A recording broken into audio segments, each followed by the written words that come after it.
From HanselMinutes.com, it's Hansel Minutes, a weekly discussion with web developer and technologist Scott Hanselman. This is Lawrence Ryan announcing show number 262, recorded live Thursday, April 14th, 2011. Support for Hansel Minutes is provided by Telerik RAD Controls, the most comprehensive suite of components for Windows Forms and ASP.NET web applications. Online at www.telerik.com. In this episode, Scott talks with Sam Saffron and Rob Conery about their Micro-ORMs. Hi, this is Scott Hanselman, and this is another episode of Hansel Minutes, and I'm here at the lovely Mandalay Bay Resort and Casino in the Hansel Suite, and I've got Sam Saffron from Stack Overflow and Rob Conery all the way from Hawaii. How's it going, guys? Excellent. Fantastic. How are you, Rob? I'm doing really good. How are you? Lovely, lovely, lovely. So, Micro-ORMs. Sam, you kind of started a little bit of a firestorm when you read a really, really cool, interesting blog post on Perf of object relational mappers. And then a couple of weeks earlier, I know that Rob created a tiny ORM called Massive and did a series of blog posts in which he basically refactored by deleting code. What is a Micro-ORM, and how does it relate to something like EF or Link to SQL? I guess we kind of coined the same term. The idea is an ORM that does a lot less work. So usually you're used to having every feature imaginable inside an ORM, and they just keep on adding and adding with the versions. The idea with the Micro-ORMs is to stick to a small subset of what an ORM does and do it really well and really fast. Now, isn't an ORM supposed to abstract away the database and hide everything in the database? Isn't it supposed to protect me from SQL that I could hurt myself with? Yes, it is. But also you lose a large amount of control by doing that. If you are trying to hide all of the work that you want to do and ever need to do anything slightly tricky, you will not know how to do it. And also the abstractions leak. So you leak performance, you leak complexity. Certain things become simpler, but also other things can become more complicated. By talking SQL, you don't have to translate all of these expressions into another language. So you know just one language, which is the language the database talks. I remember when I started working with my first ORM, the database people started to become really uncomfortable. And they're uncomfortable because suddenly they're not in control. But I think they also kind of feared for their jobs. But I'm hearing you say that if you use these ORMs in the kind of the classic big object relational mappers that hide everything, and you don't know what's going on, you're going to kind of get yourself in trouble. Are you saying that we need to know the full stack? I mean, with MVC and things like it, we're supposed to know HTTP and we're supposed to know HTML and JavaScript, and now you're asking me to know all about how cardinality works and left inner outer join, whatever. This is a lot of work. I don't know if I have enough brain cells to hold all that information. That's an interesting question. I think look at a trivial example. You want to write a little Windows Forms app, and you want to have a little embedded database. You have one little table, which is your your invoice table, storing invoices in there. All you really need to do here is pull in SQL CE or something and execute 3 different queries on it to get all of your data in, to select the data, to delete the data. There's no need for years of work that was put into an ORM to do that. If you had to code it manually, you could do that with SQL data readers. But then there's a lot of code that you write which is tedious that you're tired of writing. You've written it 1,000 times. You don't want to write it again. But by using an ORM for this particular case, I mean, all you need to learn is 3 different SQL constructs and you're set. You're not, it's not like you have to learn every little bit of thing about the database for this trivial example. So you're saying that, man up. You're basically saying I shouldn't be complaining, and then there's not that much to learn. SQL's not as scary as you think it is. Something that I've discovered too is that there's a contradiction between someone who says I don't want SQL, I don't want to write SQL. Right. Those are usually the same people that say get your designer out of my face. I want to write my own HTML. And, we've talked so many times about abstraction and how much abstraction do we need and should I really be able to get in there? And with SQL, I think yes. I think it's one of the most important things you can do. And it's kind of been my cause, if you will, that SQL is the best DSL for working with a database that you can possibly have. And, a DSL is a domain-specific language. And you need to do the things you need to do. Just embrace the SQL. Now, that said, a certain amount of abstraction, you don't want to, as Sam was saying, write insert statements and updates, deletes all the time. So you can abstract a little bit. But knowing what's going on underneath is critically important. And for instance, like in the enterprise, you just talked about this. If you use a tool like Entity Framework or in Hibernate, and you don't really know what you're doing, you're a junior dev, you've set it all up, and you're working against a hyper-normalized database, let's say a big, massive enterprise system, and you start using Entity Framework, stitching together these link calls, you have no idea the oatmeal SQL that's generated. And next thing you know, the DBA is knocking on your door. What are you doing to my database with this tool? Right, Stop. and then they want you to use stored procs, you're done. And the stored procs are the database person's way of telling you stop doing that. Exactly right. And I know that a lot of database administrators and databases that I've worked on in large enterprises, they wouldn't allow arbitrary SQL. Like if you want something, you put in a change request and you ask for a stored proc and they go off and they write it for you and they call you in a week when it's done.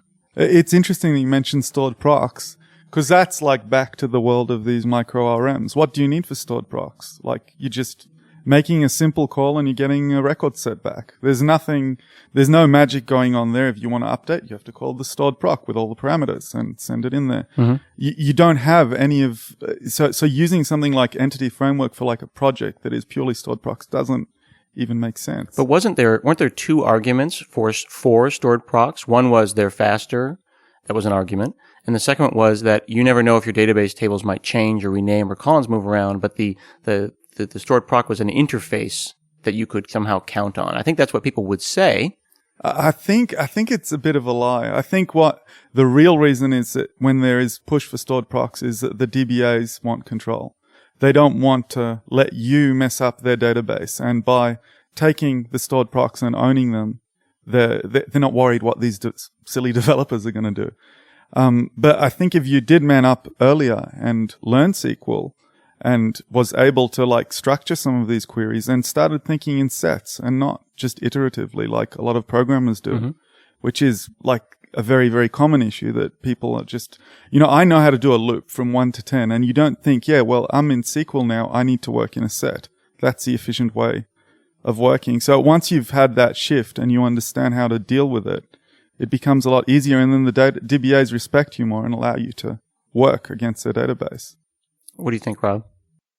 Sorry, you look like you had you were deep in thought and maybe you had fallen asleep. No, I wasn't falling asleep. I was just thinking about the DBAs out there, specifically. What are they going to do? Well, they like it without the abstraction. I had a DBA look at Massive and I said, what do you think? Am I nuts? And he's a good friend of mine, Rob Sullivan, and he looked at this and he said, I just love you. Thank you so much. I'm not having to do, and he just started spazzing out and he started looking at the way I was sending in parameters. And so why did he like that? Because Rob Sullivan is a hardcore DBA. Yeah. He's a guy who tends his SQL tables as one would tend their garden. He liked it because he was able to get into the nitty-gritty system SQL client stuff, the add parameters, and make sure that the length in the string call was 4,000. So it optimized the plans. So I didn't write SQL that blew up his indexes and on and on and on. And, he could actually proof the SQL in the code. Okay. Or send me a block of SQL or just say run this SP. Either way, the communication between my code, database, Rob, and everything just was streamlined. It's no longer like, well, how do I get Entity Framework to not use an in this thing and use the proper right. jump? How do I flip? It's like when someone gives you a bunch of lights, they give you a bunch of switches, and then you figure out which switch turns on which light. Right. But here's the question I want to understand, and I know you're an incredibly old man, Rob, and I am also of advanced age, and I've been doing this almost 20 years. Did we, as a group, as a career, go insane for the last 15 years? Because I'm hearing all of these people I respect, these what I call alpha geeks, reveling in inline inline scripting things like web pages and PHP and reveling in select star from episodes sitting right there next to JavaScript and HTML and talking about how refreshing and clean it is. But in 1995, when we were doing the exact same thing, we were like, oh, it's hell on earth. What are we doing? Oh my God. I mean, we are writing the same stuff that I thought was crap in 1995 in 2011. Is this just an example of we're all going to end up writing Lisp in the future anyway? Or did we have some kind of break, was the last 15 years, did it really happen? I think that users are finally catching up. And what that means is in the beginning, in the web, the internet, it was mostly geeks like us, right? And we don't really care. Times New Roman is fine. And, you go to a message board and there's a box, you type into it. And so now it seems like the web is, of course, the web. Users like my mom are on Facebook and they expect things to look and act a certain way.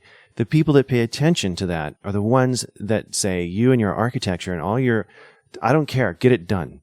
And it's the people that can get it done that are able to make this really compelling designs for users, get it out there, thinking user first. You don't think software first. I think that's responsible for a lot of this, to be honest. So you're saying that the get her done attitude is what's moving us away from these large systems. Mm-hmm. What was moving us towards them? We were all reading Fowler and all of these different people and building large systems for years and years and years. I was paid to whiteboard for money when I was doing consultancies, and I was explaining how to build large object-oriented systems. And they worked and they were successful, but are you telling me they're just not necessary? Well, think about MSDN, not to pick on Micro, or the ASP.NET site, right? That just went through a great redesign. Right, we use Umbraco now on ASP.NET. If you can, in a single sentence, describe the difference between ASP.NET, let's say 5 years ago, and today, what would that sentence be? I mean, it would be less, more organized. Yeah, less is more. And it's a user-defined experience. Before, it was just basically a bunch of, like a wall of text. But how does that take me to to saying that a single file with inline SQL and JavaScript and HTML is better than controls and data grids and data sources and abstraction layers?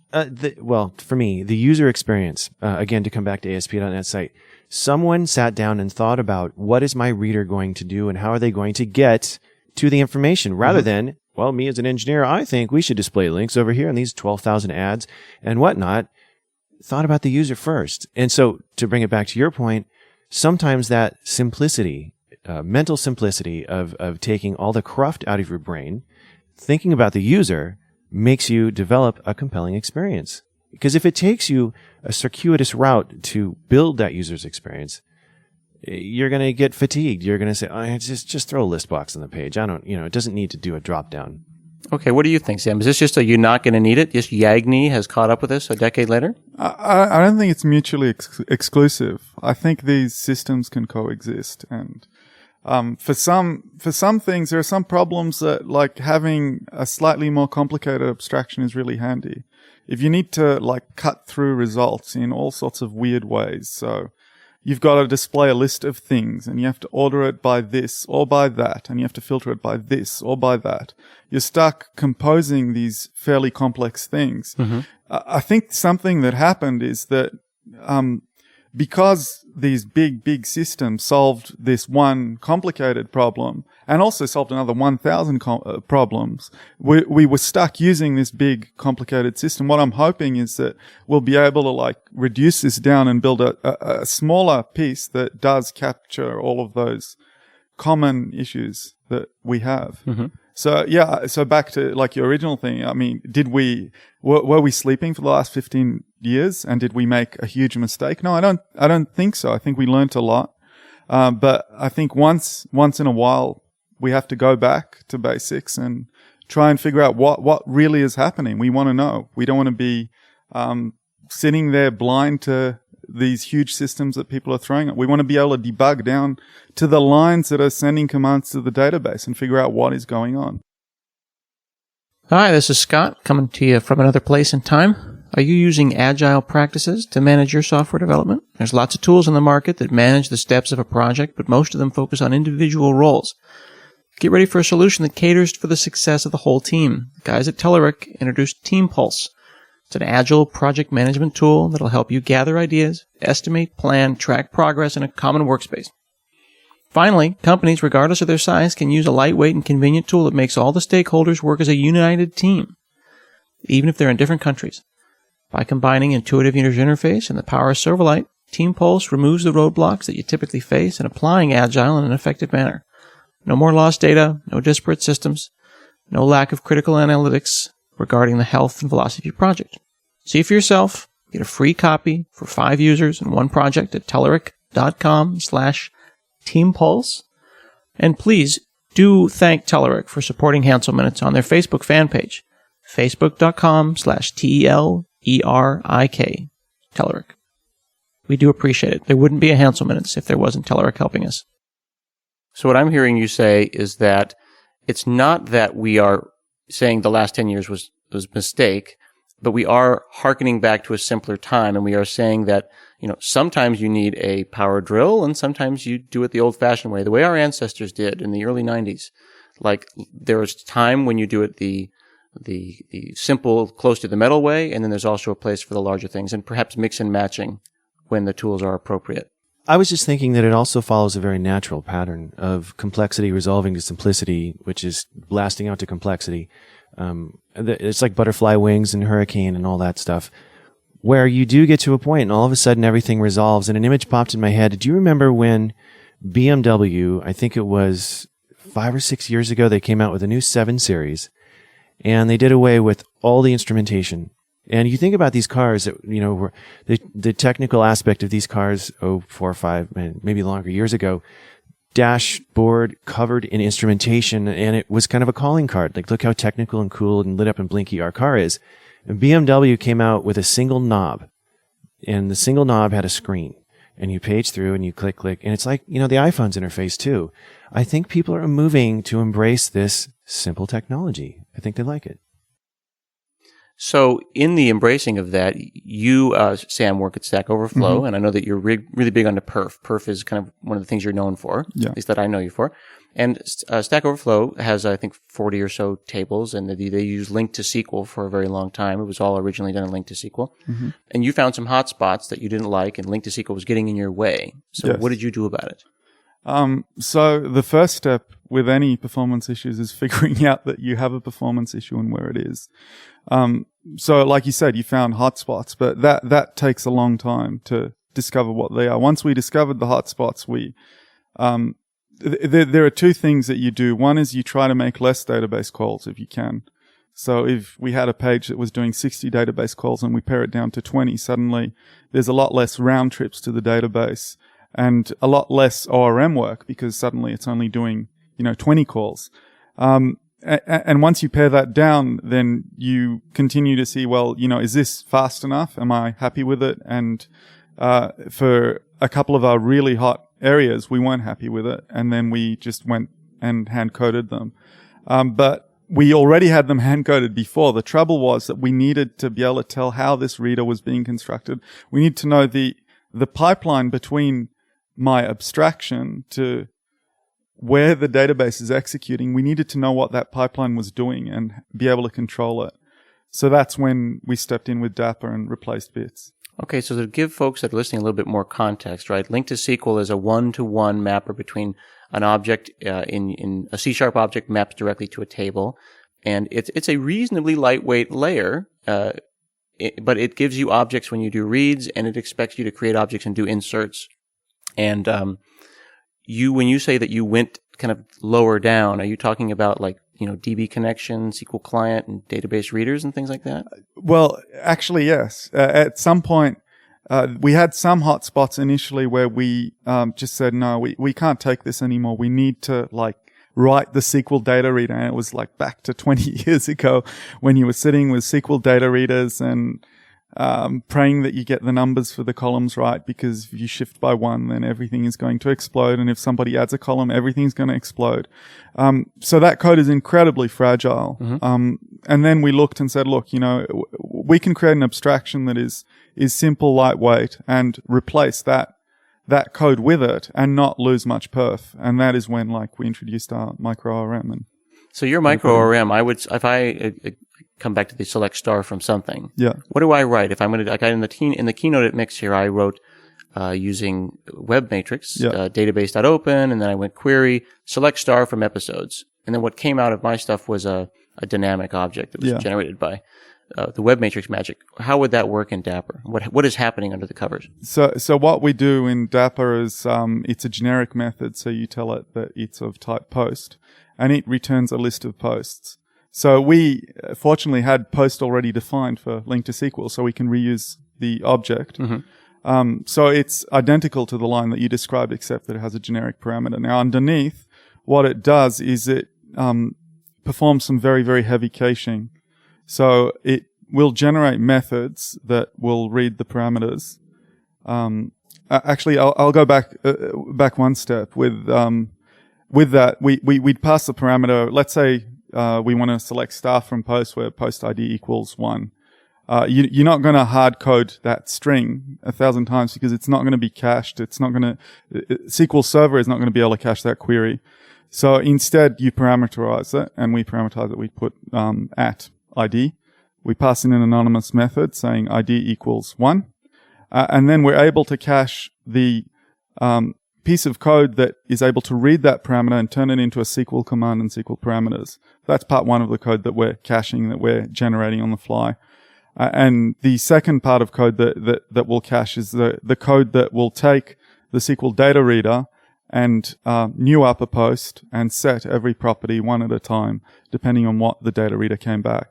And this is done dynamically. So if you add a column later on, you've done select star, you add a column later on in the database and you add it again in your posts class, it will pick that up on the next run. And many of us have written naive implementations of data reader to object that use reflection and different things like that. But since you're really interested in perf, you're actually emitting these methods, these almost deserializers, a collection of different deserializers that say, here's the object post, or in my example, episodes, that is the shape of the data reader.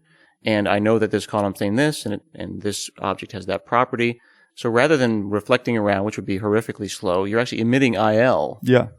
And saying, here's a little, just for this app domain's lifetime, little deserializer. Yes. And it goes left hand, right hand, left hand, right hand. Data reader at 0 goes in here. Correct. Exactly like that. And there are two techniques. These techniques existed back from .NET 1. Reflection emit was there, but it became incredibly efficient in .NET 2 when they introduced lightweight code gen. And that allows you to define static methods that can bypass visibility checks on objects, so you can even hydrate private properties and so on. In .NET 4, with the dynamic movement, there's a new way of doing this with expressions that allows you to build IL in expressions. The trouble with lightweight code gen is it's both a blessing and a curse, is that it is very, very close to the metal. So you can very, very easily mess up. If you make a bug there's no debugging. It explodes. So if you make one wrong MSIL statement, the next thing you know, you've destabilized the runtime. That's the error you get. And you cannot debug into it. Microsoft introduced expressions in .NET 3.5 and beefed it up in .NET 4 to allow you to do a lot of this. So you found it to be a fairly straightforward thing to build. We used IL we used it because we're used to it. Right. Mark and I both are much more comfortable in it. Also, it'll allow Dapper to work in .NET 2.0 later on if we want to. And how big is this? How many lines of code is Dapper? Couple of hundred. Couple of hundred lines. So this is really interesting. So here's a person optimizing for performance, and you found a solution by which you would say, I have an object, here's some SQL, make it happen. And you optimize for performance, and you found happiness. Now, Rob is always optimizing for happiness. Right? And so you simultaneously and unbeknownst to Sam are off trying to figure out how to make things prettier. You've been working in Web Matrix, and you are also a Rubyist on occasion. When you tried to optimize for happiness, you came up with something called Massive. Right. How did that happen, and why did you do it?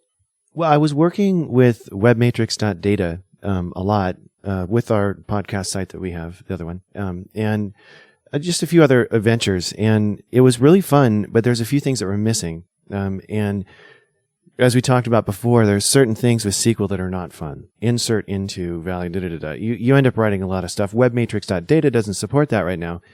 And I thought, well, maybe I could just write a little bit of love for this thing. And I started to put some ideas together, and I thought, well, I could just make it a method call, or what if I just sent in an anonymous object and deserialize that into a SQL call? I did that, and it worked. And then I thought, well, what if I did it with a dictionary? What if I did it with a name value collection? What if I did it with an expando, a dynamic, and all this stuff? And it was really easy with all the language enhancements in C#4. So for me, I was telling somebody yesterday that I think 25% of the whole massive thing is the reading out of the database, or excuse me, it is the actual inserts and updates. The rest of it is the reading of the data. The putting in of data and the updating of data, deleting it, and so on, was actually quite simple. Mm-hmm. And I'm looking at this and I'm thinking, well, I don't really need to base this on webmatrix.data. Mm-hmm. Let's go down a level. So you had built it on webmatrix.data. I did. I started out on webmatrix.data, and I thought, well, it doesn't do transactions the way I would expect. There's a few things that I want in there for performance, and so I just went to System Data Common, mm-hmm. which is just Data Factory, and now we can open it up to all providers.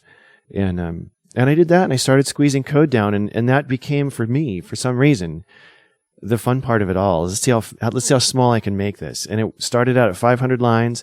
I trimmed it down to 450. Then someone from the community came in, refactored a bunch of my mess, out, squeezed it down to 360, and then we've hovered around 360 for a while. And when you say squishing it down lines, you're literally talking about semantics. You're not talking about just removing white space and making everything really long lines. Yeah, refactoring, using some better expression syntax. Yeah.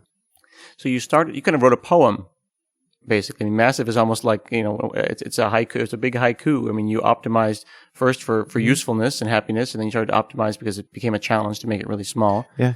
And Sam is using reflection emit, and he's bringing out real objects, a real post or a real episode. Yeah. When I use massive, what do I get out of my my execute call? Currently, it's what's called an expando object, a dynamic object in .NET, and you can assign a property to it, read a property from it. It's kind of a willy-nilly Play-Doh, so to speak. But a lot of people have been asking for a generic to be used. You could do a query mm-hmm. of T. And I was thinking about it, and it's just a couple of lines of reflection. And, it's so funny. I was thinking about doing this. The problem is that you get into type conversion when you're starting to do reflection. What's coming out of the database might not necessarily match exactly the type. And I keep thinking I want to do it, but then, oh man, this is going to open up a big... But isn't it already done? You're sitting next to him.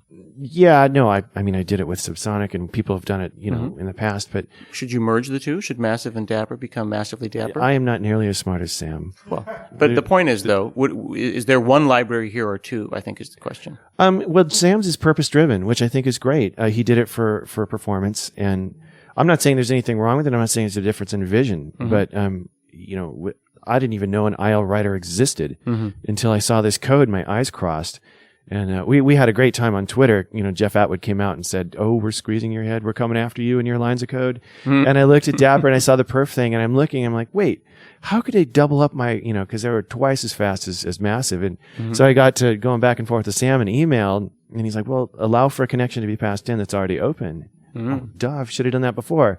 Led me to refactor down by 40 lines, and then I added in an overload. And, right. And so, yeah, we matched up now on some calls. They're still fast. Are there any examples where you have 4 or 5 lines of code that was written entirely separately, but ended up being the way to do it? Or are they entirely different and unique implementations that just happen to have similar signatures and similar perf? I think it's like I added the dynamic piece to Dapper after Massive, just to try and have parity there. Also internally, we use that quite often, that we don't want to create a class. It's mm-hmm. a little bit annoying to go through all of that code. So it's easier just to take a dynamic back. But I think we came to the same conclusion, independently of, it's pretty simple. You build up an expando, set up all those things on it. Yeah. And I think one of the big differences between Dapper and Massive is the way that we pass parameters in. And I guess for us, we needed to be able to pass in big chunks of SQL with lots of intertwined parameters and be able to tell which one is which. Whereas I guess Massive is not dealing as much with that problem. It's trying to be something a lot leaner. But I guess we'll pick up things from each framework as they meet what we need to do with it. And I'd be happy to take little classes from Rob, and I'm sure he'd be happy the other way around. So both of these, Dapper and Massive, are both in NuGet, and that's probably the best way to get them. And I think you're both on GitHub. Yeah. What do you tell there's this canonical person out there. I don't know if they exist or not, but I always talk about the chief architect of the Nebraska Department of Forestry, right? He's working in a big enterprise. He's out in the middle of maybe not quite New York, and he's got a lot of legacy stuff, and he's trying to get up on the new stuff, but he wants to use things like Dapper and Massive, but maybe he's got Link to SQL, maybe he's got nhibernate. What do you tell that person? I tell him, what is your problem? What are your pain points at the moment? I don't tell him, look, there's something shiny and new that is fast and is awesome. Use it. I tell him, look, this is the other options that you have that are out there. If you have a particular performance bottleneck and your web servers are running hot because of your ORM, then these are your options. One thing that I think I did with Dapper, which is really important, was a very, very good benchmark that measures what the ORM cost is. And now we have nhibernate in it, Link to SQL, Entity Framework. I'm accepting patches to add more and more. There's a very similar implementation of what Dapper did called Peter Poco that also does something similar. I tell this guy to figure out what it is that he needs to solve. Right. And I inform him that these other Lego pieces exist. For me, the interesting thing about Massive is if I'm talking to Mr. Nebraska Department of Forestry, it's not that I think it's going to necessarily change a lot of what they're doing right now. Like, if you use this tool, you'll have, splendid happiness all your life long. What I think people have found is just by playing with it, they're able to see some of the new things that are in System.Dynamic or in C#4. Like, oh, wow, I didn't think you could do this. Hey, maybe we can go ahead and take this approach. Right. And in a way, I've found a lot of people have come back and said, I really like Massive, but what we decided to do is X, Y, Z. And I'm great, go for it.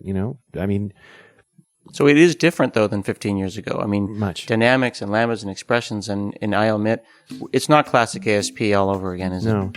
No, and that's, to come back to your thing, are we going backwards? I don't think so. I think we're going forwards because the complexity is resolving now into these frameworks are so capable, and there's a lot more functionality in them, and we're able to take that extreme amount of functionality and resolve it into something that's simple, which I think is elegant and wonderful.